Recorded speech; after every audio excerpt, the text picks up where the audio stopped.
बिस्मिल्लाहिर्रहमानिर्रहीम। Test number 7 की discussion है जी। इसमें ओवरऑल जो है अगर आप देखो तो हमारे पास जो यूनिट है वो इलेक्ट्रोमैग्नेटिज्म और इलेक्ट्रोमैग्नेटिक इंडक्शन से रिलेटेड क्वेश्चन हैं सारे। क्वेश्चन नंबर 1 की तरफ आते हैं। The current flows from A to B as shown in the figure. The direction of induced current in the loop क्या होगा? इसमें आंसर आपका बनना है क्लॉकवाइज। अच्छा, कैसे? लेंसेज लॉ का अगर देखें कहता है induce current must produce inward जो है वो flux to counter magnetic flux A B. तो ए बी जो है उसको काउंटर करने के लिए कहता है जी कि इसके जो है वो आपका जो फ्लक्स है वो इनवर्ड बनना चाहिए। मतलब कहने का ये है कि यहाँ पर जो है वो एरो हमें इस तरफ को लगाना है, अंदर की तरफ जो है।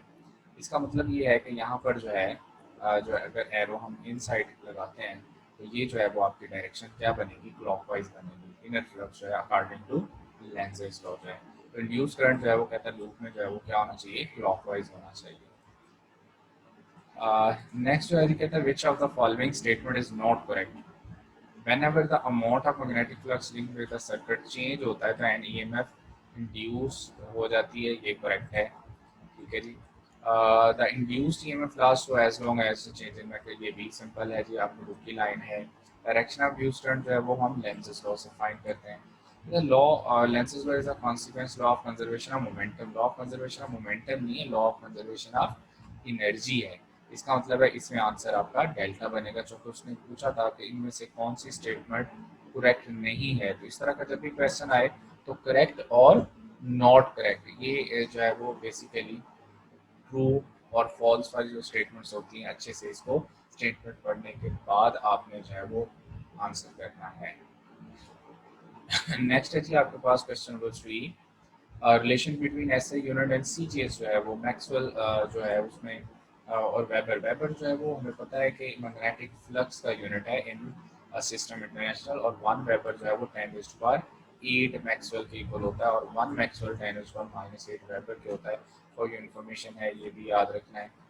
क्वेश्चन नंबर 4 जो है वो हमें बस पता है स्पीड ऑफ लाइट का जो ओरिजिनल जेन्युइन फॉर्मूला है वो है c is equal to 1 over square root mu naught epsilon naught. ये ओरिजिनल फार्मूला है इसका, म्यू नॉट एप्सिलॉन नॉट। ठीक है जी। सो इसमें जो है वो आंसर जो है वो फिर आपका inverse of speed of light यानी डेल्टा आंसर जो है वो हम यहाँ पर कर सकते हैं। नेक्स्ट क्वेश्चन नंबर 5 जो है कहता है स्ट्रेट वायर है, इसमें जो है आपको जो है वो देखें उसकी लेंथ गिवन है, स्पीड गिवन है। सो अब देखें लेंथ अगर गिवन हो, स्पीड गिवन हो और साथ आपको मैग्नेटिक फील्ड स्ट्रेंथ गिवन हो तो मैक्सिमम जो है वो इंड्यूस्ड ईएमएफ जो है उसका आपने जो है वो फाइंड करना है। देखिए राइट एंगल है तो मैक्सिमम ईएमएफ। तो इसमें मोशनल ईएमएफ का फॉर्मूला आप अप्लाई कर सकते हो, EMF is equal to V B L. जो तो मैग्नीट्यूड उसमें पूछा है सो नेगेटिव साइन पुट करने की जरूरत नहीं है। इसका मतलब है V into B into L हमने करना है। तो आंसर जो है वो इसमें आपका कौन सा बनेगा? बीटा। जो है 3 2 6 हो जाएगा।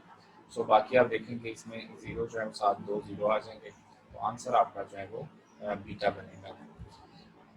Bye accelerating the magnet inside the coil induced current ज़ाहिर इंक्रीज होता है। एक्सेलरेट करने से जो है rate of change of magnetic flux increase होगा।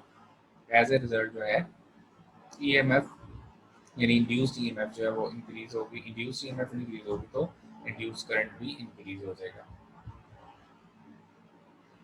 नेक्स्ट क्वेश्चन है जी क्वेश्चन नंबर 7 और इसमें कह रहा है जी कि आपके पास एक इलेक्ट्रॉन है। अब इलेक्ट्रॉन नेगेटिव चार्ज है। अब इसके ऊपर आप राइट हैंड रूल अप्लाई करेंगे, palm right hand rule apply करें। राइट हैंड जो है तो थंब आपका डायरेक्शनल मोशन की तरफ होगा, middle finger into the page है, पाम कह रही है डाउनवर्ड।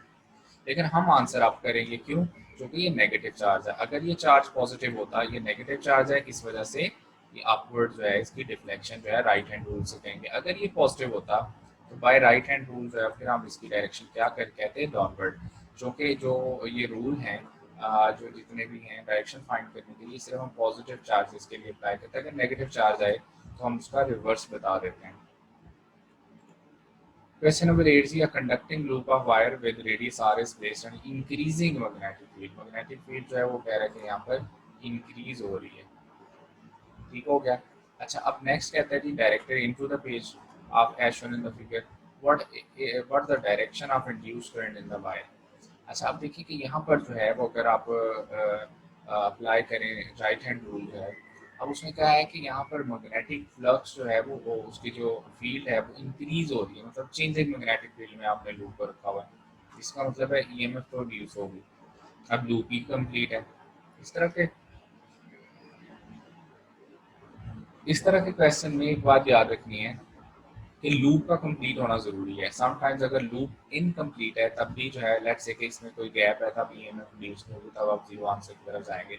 लेकिन चूंकि आपने इसको जो है वो चेंजिंग मैग्नेटिक फील्ड में रखा है, इस वजह से इंड्यूस करंट तो यहाँ पर प्रोड्यूस होगा। अब देखें कैसे। मैग्नेटिक फील्ड है into the page, magnetic field is into the page, इसका मतलब फ्लक्स जो है उसको अपोज करने के लिए आउट ऑफ द पेज इसमें आना चाहिए, ठीक है ना। तो यहाँ पर जो है अगर आप देखें आउट ऑफ द पेज के लेने के लिए आप राइट हैंड रूल अप्लाई करें, तो कर्ल योर फिंगर्स और ये थंब बाहर की तरफ आपने रखना है राइट हैंड रूल के लिए। तो इसका मतलब है डायरेक्शन जो है वो एंटी क्लॉकवाइज बनेगी यहाँ पर, ठीक है। अगर यहाँ डॉट होता मतलब कि फील्ड होती बाहर की तरफ, तो फिर हम इन साइड की तरफ जो है फिर हम कहते हैं इसमें क्लॉकवाइज आंसर होना था। नेक्स्ट क्वेश्चन है जी इसी में, इसी तरह से। हाँ जी, क्वेश्चन नंबर है जी 9, और इसमें कह रहा है magnetic magnet is slowly descending, descending का मतलब डाउनवर्ड आ रहा है। सो इसमें देखिए कि कौन सा पोल इसका आ रहा है, नॉर्थ पोल इसका इसकी तरफ आ रहा है। अब नॉर्थ पोल अगर इसकी तरफ आ रहा है तो इसको अपोज करने के लिए बाय लेंसेज लॉ यहाँ पर कौन सा पोल बनना चाहिए, नॉर्थ ही बनना चाहिए इसको अपोज करने के लिए। तो अगर हम उसको नॉर्थ पोल बनाना चाह रहे हैं तो इसी तरह से राइट हैंड रेंज तो हम अपवर्ड डायरेक्शन में रखना है। तो अब देखें इसको ये डायरेक्शन जो है वो क्या बनेगी, काउंटर क्लॉकवाइज यानी एंटी क्लॉकवाइज डायरेक्शन बनेगी। सो यहाँ एरो आएगा, it means anti clockwise direction में बनेगी। तो ये वाला जो पोल है वो भी कौन सा बनेगा, जो इसको अपोज कर रहा है, और वो भी नॉर्थ पोल होना चाहिए।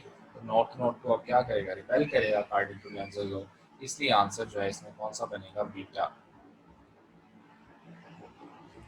नेक्स्ट क्वेश्चन जी, इस तरह के पेपर में क्वेश्चन जो हैं वो बड़े आम है, जिसमें आपको कॉम्बिनेशन के क्वेश्चंस आ जाते हैं। कॉम्बिनेशन मीन के जैसे यहाँ कह रहा है इस डायग्राम को आपने यूज़ करना है क्वेश्चन नंबर 11-12 के लिए, कभी 11-12-13 के लिए भी कह देता है। उस तरह के क्वेश्चन जो है वो आजकल आ सकते हैं, ये भी आपने ख्याल रखना है। तो इसमें कह रहे हैं इस डायग्राम को इन दो क्वेश्चन के लिए यूज़ करें। सबसे पहले देखें कि दोनों वायर जो हैं उनमें डायरेक्शन सेम डायरेक्शन में करंट है। तो हमें पता है कॉन्सेप्ट ये था, अगर सेम डायरेक्शन में करंट हो तो they will attract each other, और अपोजिट डायरेक्शन में हो तो they will repel each other. कहते हैं व्हाट इज द डायरेक्शन जो है वो of force on the left wire, जो कि इन दोनों में क्या है, फोर्स ऑफ अट्रैक्शन है। तो इस वायर में इस तरफ यानी इस फोर्स होगी, इसकी भी इस तरफ फोर्स होगी, तो दोनों एक दूसरे को अट्रैक्ट करेंगी। जो कि वो लेफ्ट वायर पे फोर्स पूछ रहा है, इसकी फोर्स जो है लेफ्ट वायर की, तो ज़ाहिर है वो हम कहेंगे उसकी लेफ्ट वायर की फोर्स टूवर्ड्स राइट होगी, और जो अगर वो राइट वाली वायर की पूछता हम कहते हैं टूवर्ड्स लेफ्ट होगी। तो इसमें आंसर जो है वो कौन सा बनेगा, चार्ली।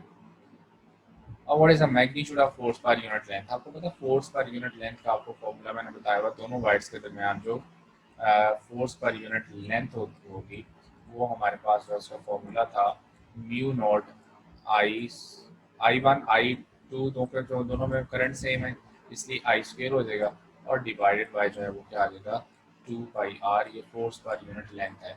इसको हम वैसे ड्राइव कर चुके हैं, इस वजह से डायरेक्ट मैंने बता दिया, आंसर इज एल्फा। नेक्स्ट इसमें फिर दो कॉम्बिनेशन हैं जी, स्क्वेयर ऑफ कॉइल जो है वो स्क्वेयर कॉइल कह रहे हैं आप, वायर जो विद साइड लेंथ जो है उसकी कितनी कह रहे हैं, 10 सेंटीमीटर जो है उसकी साइड लेंथ कह रहे हैं। अच्छा, इसमें जो है वो लेंथ आपको जो है वो 10 स्क्वेयर कॉइल है और स्क्वेयर है, तो इसका मतलब है ये इस तरह से उसकी ना चारों साइड्स इक्वल होनी चाहिए, और उसमें जो है वो एक साइड की लेंथ एल है तो दूसरी की लेंथ एल ही होगी, ठीक है। स्क्वेयर ऑफ द कॉइल इस लूप जो है वो और कह रहा है लूप अराउंड 10 टाइम्स, यानी नंबर ऑफ लूप्स उसमें आपको 10 दे दिए हैं। कॉइल से कह रहा है इंक्रीजिंग मैग्नेटिक फील्ड में उसको रखा है, और मैग्नेटिक फील्ड जो है 1 से 2 टेस्ला, यानी कि चेंजिंग मैग्नेटिक फील्ड यहाँ पर जो है वो आप कितनी लोगे, वो आपके पास जो है वो क्या आएगी, 1 टेस्ला, 2t - 1t 1 टेस्ला। और टाइम जो है वो आपको कितना बताया यहाँ पर, चेंज इन टाइम जो है वो 5 सेकेंड्स। तो देखिए बड़ा सिंपल है, इसमें आपने Faraday's law of electromagnetic induction जो है वो आपने जो है वो यूज़ करना है फर्स्ट में। तो E M F is equal to हमारे पास जो है वो क्या होता है, N into delta N into जो है डेल्टा फाइव और डेल्टा टी। डेल्टा फाइव जो है उसको आप क्या लिखोगे, बी इंटू ए और डिवाइडेड बाय जो है वो क्या आ जाएगा डेल्टा टी। अच्छा एक बात यहाँ नहीं भूलनी, वो क्या, देखो यहाँ स्क्वायर कॉइल है तो एरिया उसका जो है वो एल स्क्वायर हो जाएगा। तो यहाँ एरिया जो अगर आप जब एल स्क्वायर करेंगे तो ये आपका सेंटीमीटर में है, तो 10 का स्क्वायर क्या हो जाएगा जी 100, लेकिन जो है वो 100 मीन 1 मीटर बन जाएगा, 100 सेंटीमीटर मीन 1 मीटर इसका एरिया, 1 मीटर स्क्वायर इसका एरिया बनेगा। तो इसमें जो है वो आपका आंसर जो है वो 1 मीटर स्क्वायर है। तो इसमें देखें ना, आप आपका आंसर आ रहा है 100 सेंटीमीटर स्क्वायर, सॉरी 1 मीटर नहीं बनेगा, ये सेंटीमीटर स्क्वायर है। तो इसको जब हम मीटर स्क्वायर में चेंज करना होगा तो ज़ाहिर है 10⁻⁻⁴ से मल्टीप्लाई करेंगे, तो ये आपका 100 इंटू 10⁻⁻⁴ करोगे तो फिर ये बनना है आपका ज़ाहिर है 1/100 रह जाएगा या 0.01। तो ये आपका एरिया बनेगा 0.01 मीटर स्क्वायर जो है वो आपका एरिया होगा। अब आपने वैल्यूज पुट कर देनी है इसमें, एन जो है वो 10 है, बी जो है वो आपका 1 है, एरिया 0.01 है और डेल्टा टी क्या है 5, 1 और 5 होता है 0.2। तो आपका आंसर जो है वो आपका डेल्टा बनेगा इसमें वैल्यूज पुट करने से। If the same loop of wire has resistance 2 ohm, इसकी resistance 2 ohm, what is the induced current? अब यहाँ आपने EMF फाइंड कर लिया, तो करंट फाइंड करना हो तो बड़ा सिंपल है, वो होता है EMF डिवाइडेड बाय जो है वो रेजिस्टेंस। तो EMF आपकी 0.02 डिवाइडेड बाय 2 क्या हो जाएगा 0.01, यानी डेल्टा आंसर आ जाएगा। तो ये सिंपल क्वेश्चन था। नेक्स्ट क्वेश्चन है जी, क्वेश्चन नंबर है 14। What are the some similarities between motor and a generator? So इसमें जो है वो दे बोथ जो है rely on Faraday's law of electromagnetic induction. बाकी ऑप्शन देखें, they require both input to work no no, तो कह रहे हैं बोथ नीड एक्सटर्नल फोर्स। ऐसा नहीं है, सिर्फ मोटर जो है उसको एक्सटर्नल फोर्स इसकी ज़रूरत होती है जनरेटर को। और एम्पियर्स लॉ जी explain operational operation for both no, इसमें आंसर सिर्फ आपका अल्फा बनता है। नेक्स्ट है जी, क्वेश्चन नंबर है आपका 15। क्वेश्चन नंबर 16 जो है, a loop of wire 6 in an unchanging magnetic field. अब मैग्नेटिक फील्ड कह रहा है अनचेंज है, मैग्नेटिक फील्ड चेंज नहीं हो रही। Which of the following is not a way to induce current through the loop? अगर मैग्नेटिक फील्ड भी चेंज नहीं हो रही तो अब आपका दूसरा काम है एरिया को भी चेंज ना होने दें ताकि ईएमएफ इंड्यूस ना हो। तो इसका मतलब ये है कि यहाँ आंसर जो आपका कौन सा बन सकता है beta.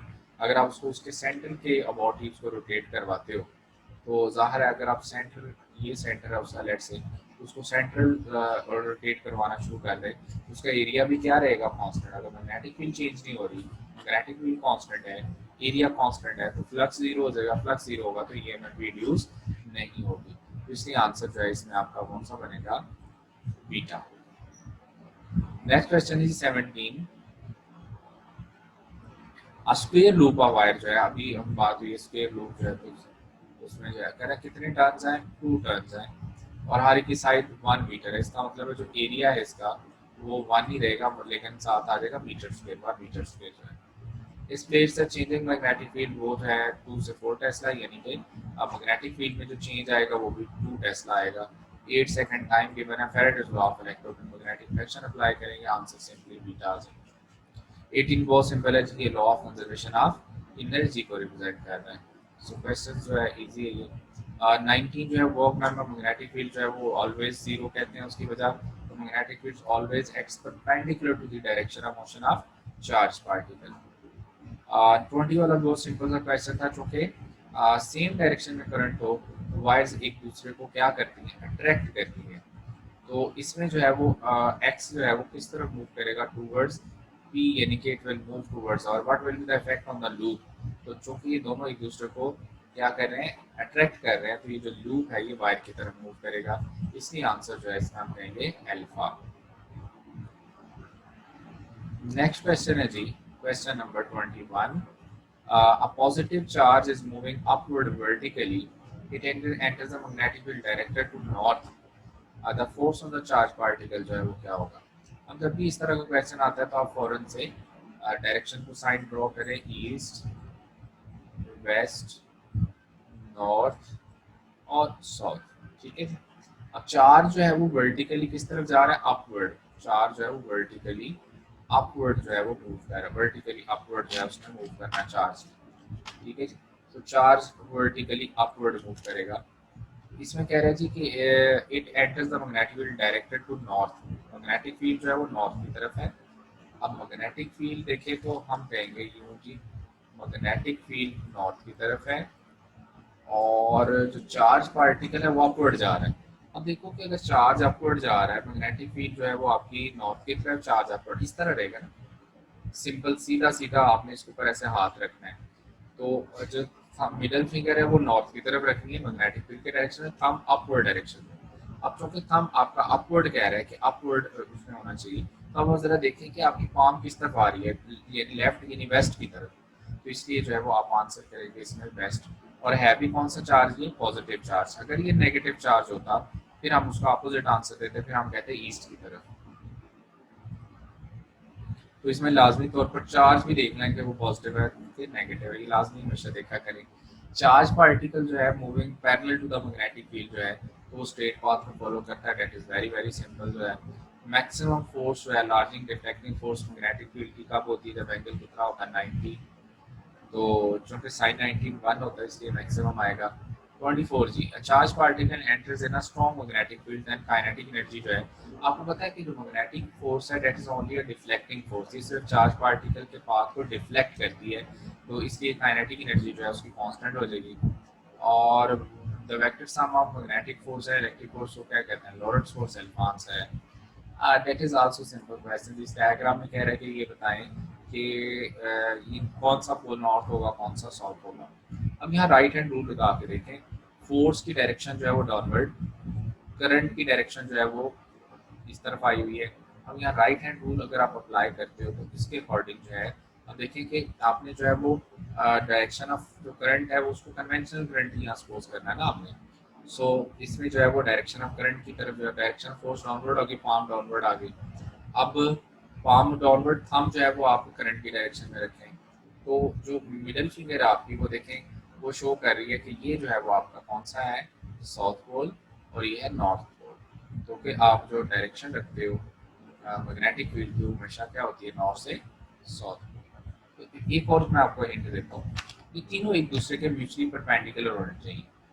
Direction of current, direction of force और ये एक दूसरे के तीनों म्यूचुअली परपेंडिकुलर होने चाहिए। तो अगर आप देखिए इस तरह से ये ड्रॉ करते हैं आप, तो ये तीनों एक दूसरे के म्यूचुअली क्या आ जाएंगे, परपेंडिकुलर आ जाएंगे। तो इसका मतलब ये हुआ कि यहाँ पर आप देखें कि मैं इसको अगर ऐसे प्रॉपर ड्रॉ कर दूँ, अब ये देखें कि तीनों आप म्यूचुअली परपेंडिकुलर है, magnetic field, direction of motion और डायरेक्शन ऑफ फोर्स, ये तीनों आप देखें एक दूसरे के क्या है, म्यूचुअली परपेंडिकुलर हो गए। तो इसमें आंसर जो है नॉर्थ से साउथ होना, यानी कि इसमें कौन सा आंसर, अल्फा आंसर करना चाहिए था कि ये वाला पोल जो है नॉर्थ होना चाहिए, ये साउथ होना चाहिए, और डायरेक्शन नॉर्थ से साउथ आपकी बनेगी। नेक्स्ट 27 जो है वो आपको पता है कि लाइटर पार्टिकल जो होता है वो ज़्यादा डिफ्लेक्ट कर जाता है मैग्नेटिक फील्ड अगर कांस्टेंट हो। तो इसमें जो है वो आंसर आपका कौन सा बनेगा, अल्फा। जो कि उसने जो है वो पूछा यहाँ क्या, अगर आप गौर करें तो उसने पार्टिकल के बारे में पूछा, प्रोटॉन जो है, उसने अल्फा नहीं पूछा, प्रोटॉन का पूछा। इसका मतलब है यहाँ पर जो है आंसर अल्फा है, ये आपका प्रोटॉन है, ये आपका अल्फा पार्टिकल है, ये न्यूट्रॉन होना चाहिए और ये वाला इलेक्ट्रॉन होना चाहिए, ठीक है। नेक्स्ट क्वेश्चन है जी इसमें, ओके जी, नेक्स्ट क्वेश्चन 28 जो है, और इसमें कह रहा है जी an electron continues to move in a straight line. तो मैग्नेटिक फील्ड में चूज द करेक्ट स्टेटमेंट। तो ये तभी हो सकता है जब चार्ज पार्टिकल पैरेलल या एंटी पैरेलल एंटर हो, तो चार्ज, ये आंसर है। 49 is so simple. Number of time आप इस तरह का क्वेश्चन आप कर चुके हैं। यहाँ है सेल, ड्राई सेल। तो आपको पता है कि ट्रांसफार्मर जो है वो डीसी के लिए काम नहीं करता, ये सिर्फ एसी के लिए काम करता है। तो आंसर चार्ली आपका आ जाएगा यहाँ पे। नेक्स्ट क्वेश्चन है जी 30, ये थोड़ा समझने वाला क्वेश्चन है। देखो कि ये बी थी, आपको पता है कि ईएमएफ जो है वो directly proportional to rate of change of क्या है, फ्लक्स को ये delta B over delta T कह सकते हैं, ठीक है, अगर एरिया उसका कांस्टेंट रखते हो। अच्छा, इसका मतलब ये हुआ कि यहाँ पर हमने देखना है स्लोप। तो जहाँ स्लोप मैक्सिमम होगा वहाँ पर जो है मैग्नेटिक फील्ड का जो मैग्नीट्यूड है वो मैक्सिमम होगा। तो यहाँ अगर हम देखें, ड्रॉ करें स्लोप में 90 का एंगल ड्रॉ करना है, तो यहाँ पर आप देखें तो ये लाइन बनेगी स्लोप की, तो यानी पैरेलल टू टाइम एक्सिस का मतलब यहाँ पर स्लोप क्या होगा, 0। तो आपको याद होगा हम चैप्टर नंबर 16 में भी देखा करते थे, वो जब जो है इंडक्टर का हमने टॉपिक पढ़ा था, current through inductor AC to capacitor, उसमें भी ऐसे ही करते थे, स्लोप जब फाइंड करते थे। तो जहाँ पर मैग्नेटिक फील्ड जो है वो मैक्सिमम होगी, वहाँ पर ईएमएफ मिनिमम होगी, लेकिन जहाँ पे ईएमएफ जो है वो मिनिमम होगी, वहाँ मैग्नेटिक फील्ड मैक्सिमम होगी। क्यों? क्योंकि यहाँ स्लोप मैक्सिमम होगा। तो यहाँ अगर आप देखें तो स्लोप ये आएगा, ये मैक्सिमम स्लोप किस पॉइंट में मैक्सिमम आएगा, जहाँ 4 मिली सेकेंड है टाइम जो है। तो इसका मतलब आंसर जो आपका आएगा डेल्टा आंसर बनेगा। तो यहाँ सिर्फ स्लोप देखना था कि कहाँ मैक्सिमम है, और वही हमारा आंसर है। नेक्स्ट क्वेश्चन है जी 31, when a magnet is being move towards a coil. तो कौन सी चीज़ जो है ड्यूस टीएमएफ डिपेंड नहीं करती, आपको बताइए। पहले ही कॉन्सेप्ट है चैप्टर 15 का, आंसर इज डेल्टा।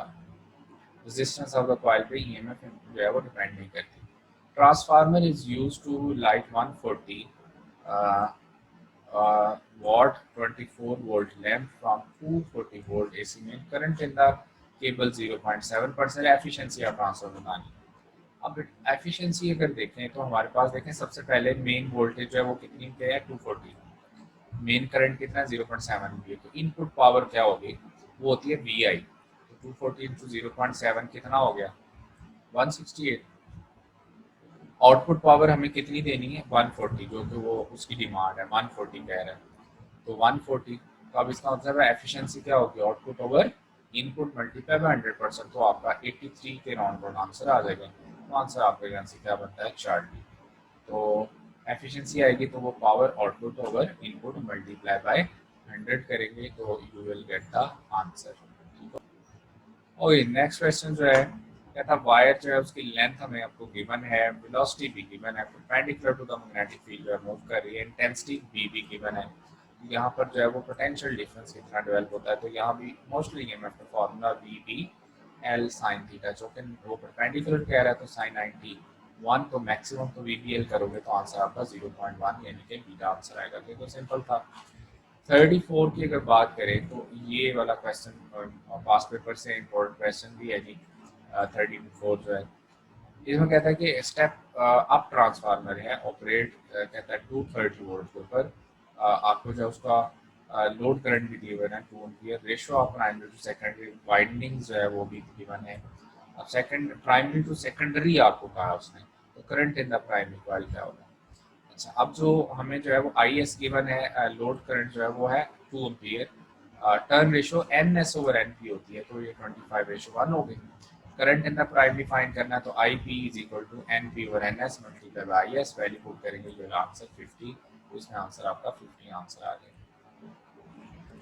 35 जो है इसमें कहते हैं कि बताएं कौन सा आंसर ट्रू होगा। बड़ा सिंपल है, जब ये नॉर्थ पोल इस तरफ लेके जाओगे तो रिंग में भी यहाँ पर नॉर्थ पोल ही बनना चाहिए according to Lenz's law. North north को क्या करता है, रिपेल करता है, तो they will be repelled from each other by according to Lenz's law. तो दैट इज सिंपल वन। 36 वाला अगर देखें तो स्क्वायर कॉइल है, आपको एरिया भी उसका डायरेक्टली गिवन है स्टैंडर्ड यूनिट में, मैग्नेटिक फील्ड भी गिवन है, बी डॉट ए करना था सिंपल जो है। तो इसमें आपका आंसर जो है वो कौन सा बनेगा, बीटा। तो cos 01 यानी मैक्सिमम फ्लक्स पूछा हो तो सिंपल बी ए करना, दोनों को जस्ट मल्टीप्लाई करना, तो 1000 इंटू 0.01 10 ही आंसर आ जाएगा, बीटा आंसर है। और question number 37, if the north pole of the magnet move away from the ring then the current flow क्या होना चाहिए अकॉर्डिंग टू लेंसेज लॉ। देखें राइट हैंड रूल के अकॉर्डिंग अगर हम देखते हैं, तो अगर ये अपवर्ड मूव करता है, यहाँ पर एरो इस तरफ आएगा, मतलब यहाँ क्लॉकवाइज आंसर बनना चाहिए, द करंट फ्लो जो है। ठीक है जी, नॉर्थ पोल, हाँ जी, north pole is moving away, तो यहाँ साउथ पोल बनेगा ना। तो यहाँ पर अगर उसको रोकने के लिए साउथ पोल बनेगा, और साउथ पोल उसी सूरत बनेगा जब यहाँ क्लॉकवाइज होगा according to right hand rule है। नेक्स्ट जो क्वेश्चन है आपके पास 39, और इसमें सिंपल फ्रीक्वेंसी पाकिस्तान में कितनी होती है, 50 hertz. 39 diagram shows a transformer, और इसमें याद रखिए कि सिंपल है, इसमें जो मैग्नेटिक फील्ड जो चेंज होती है वो दोनों में हो रही होती है।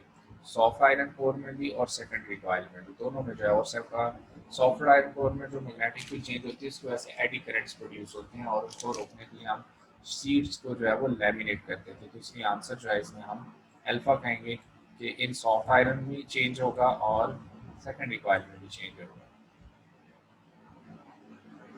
नेक्स्ट क्वेश्चन है जी क्वेश्चन नंबर 40, लास्ट क्वेश्चन जी।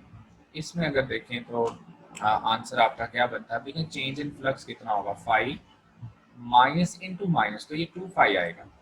अब देखिए ना उसमें कह रहा है कॉइल रिप्लेस्ड फ्लक्स लिंक्ड और कॉइल पाई है, तो मैग्नेटिक फ्लक्स सडनली रिवर्स, तो डायरेक्शन जो है रिवर्स कर रहे हो आप, तो फ्लक्स जो है वो उसका डबल हो जाएगा, 2 पाई हो जाएगा।